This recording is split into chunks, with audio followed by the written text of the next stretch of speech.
Chers amis, hier, nous avons contemplé les prémices de la résurrection. C'était dans le tombeau. Le Père regardait le Fils regardait le Père posait sa main sur le Fils, comme sur le tableau de la chapelle Sixtine. Aujourd'hui, nous continuons et nous allons contempler un autre amour. Hier, c'était l'amour filial. Aujourd'hui, c'est l'amour du Christ pour son Église. À son réveil, il va avoir un regard d'amour pour son Église. Pour cela, rappelons-nous, revenons une fois de plus à la création de l'homme. Adam était dans son jardin heureux avec Dieu, mais il n'est pas bon que l'homme soit seul. Faisons-lui, dit Dieu, une aide qui lui soit semblable à son image.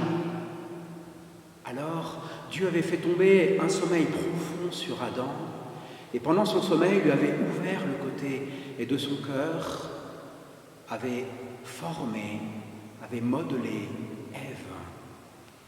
Et à son réveil, Adam s'exclame « En vérité, voici la chair de la chair et l'eau de mes os. » Eh bien, mes chers amis, c'est cela qui se passe ce matin après son regard sur son Père. Le Christ va découvrir son Église. En effet, rappelez-vous, sur la croix, un sommeil profond est tombé sur lui. C'était le sommeil de la mort. Et pendant cette mort, la lance du soldat est venue ouvrir son cœur, et de son cœur a jailli le sang et l'eau. Le sang et l'eau qui sont l'eau du baptême et le sang de la rédemption dont sera fait l'Église. Oui, ainsi quand le Christ se réveille, il découvre son Église, il découvre sa fiancée blanche, immaculée, comme dit saint Paul qui lui est amenée. Et il s'exclame, celle-ci est vraiment la chair de ma chair, l'os de mes os, et disons-le, le sang de mon sang. Oui, son premier regard d'admiration sera pour sa mère.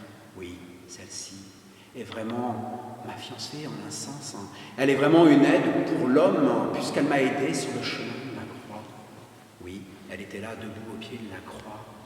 Oui, elle est la plus parfaite icône de l'Église, ma fiancée.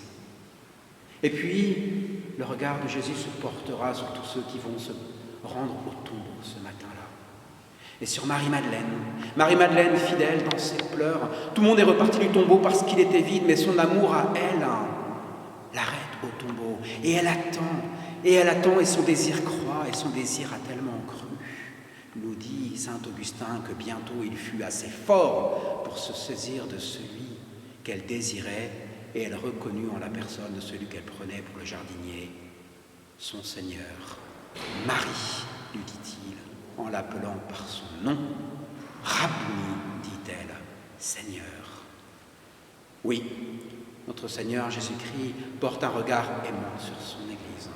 Alors nous aussi demandons la grâce aujourd'hui de nous réveiller et de regarder l'Église avec un nouveau regard, non pas notre regard trop humain qui se délecte dans ce qui est mauvais et ne voit pas ce qui est beau, mais dans le regard du Christ qui voit dans l'Église sa fiancée, pure, immaculée, bien sûr pécheresse, mais sans cesse lavée dans son sang, sans cesse purifiée.